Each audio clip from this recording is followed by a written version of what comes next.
Next ప్రోటీన్లు. ప్రోటీన్లు ఎక్కడెక్కడ ఉంటాయంటే, ప్రోటీన్లు అనేవి మొక్కల నుంచి లభిస్తాయి అండ్ జంతువుల నుంచి లభిస్తాయి. ప్రోటీన్లు అనేవి మొక్కల నుంచి లభిస్తాయి, జంతువుల నుంచి లభిస్తాయి. ఇవి ఏందంటే ఇవి మొక్కల నుంచి లభించే ప్రోటీన్లు, ఇవి మొక్కల నుంచి లభించే ప్రోటీన్లు, ఇవి జంతువుల నుంచి లభించే ప్రోటీన్లు.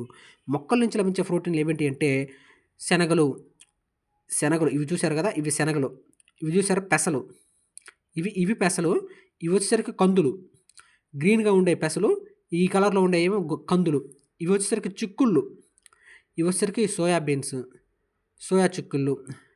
ఇవి వచ్చేసరికి బఠానీ గింజలు. అంటే ఈ మొక్కల నుంచి లభించే ఆహార పదార్థాలైన శనగలు, పెసలు, కందిపప్పు, చిక్కుళ్ళు, సోయా చిక్కుళ్ళు, బఠానీ ఇవన్నీ కూడా పప్పు ధాన్యాలు. పప్పు ధాన్యాలు ఏముంటాయి, ప్రోటీన్లు ఎక్కువగా ఉంటాయి, మాంసకృతులు బాగా ఉంటాయి అన్నమాట.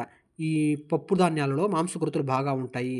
ఇవి మొక్కల నుంచి లభించేవి. తర్వాత జంతువుల నుంచి లభించేవైన మిల్క్, గుడ్లు, తర్వాత పన్నీరు. పన్నీరు కూడా మిల్క్ నుంచి వస్తుందన్నమాట, పన్నీర్ అనేది. ఇవి చేపలు. ఇది వచ్చేసరికి మాంసము. వీటన్నిటిలో కూడా మనకి ప్రోటీన్స్ ఉంటాయి, విటమిన్స్ ఉంటాయి. వాడికి వాడు మన ఏం అడుగుతాడంటే ఎగ్జామ్స్లో ప్రోటీన్లో కానిదేది అని అడుగుతాడు. క్రింది వాటిలో ప్రోటీన్ కానిదేది అంటాడు.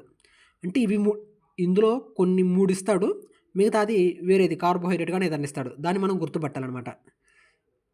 కొన్నిసార్లు ఏమవుతుందంటే ఇందులోనే ఒకటి ఇస్తాడు, మిగతాది వేరే ఇస్తారనమాట. అంటే ఇందులో ప్రోటీన్ కానిదేది లేకపోతే ప్రోటీన్ అయినదేది అని ఇస్తాడు. మనము బిట్ని మన మైండ్లోనే ఫ్రేమ్ చేసుకోవాలన్నమాట. ఏదైనా సరే చదువుతున్నప్పుడు మనము ఆ బిట్ ఎలా ఇస్తాడు అనే దాన్ని కూడా మన మైండ్లో ఫ్రేమ్ చేసుకోవాలి. అప్పుడు ఫ్రేమ్ చేసుకున్నప్పుడు మాత్రమే దానికి మనం ఆన్సర్ చేయగలుగుతాము. ఇప్పుడు మనం చదివేటప్పుడు ఆ బిట్ టు బిట్ మనం ఫ్రేమ్ చేసుకోవాలన్నమాట. ఆ ఫ్రేమ్ చేసుకుంటేనే మనము గ్రోత్ అవుతాం. ఇవేమో మొక్కల నుంచి లభించే ప్రోటీన్లు, ఇవేమో జంతువుల నుంచి లభించే ప్రోటీన్లు. మన వీడియోస్ నచ్చితే లైక్ చేయండి, షేర్ చేయండి, సబ్స్క్రైబ్ చేసుకోండి. Thank you one and all.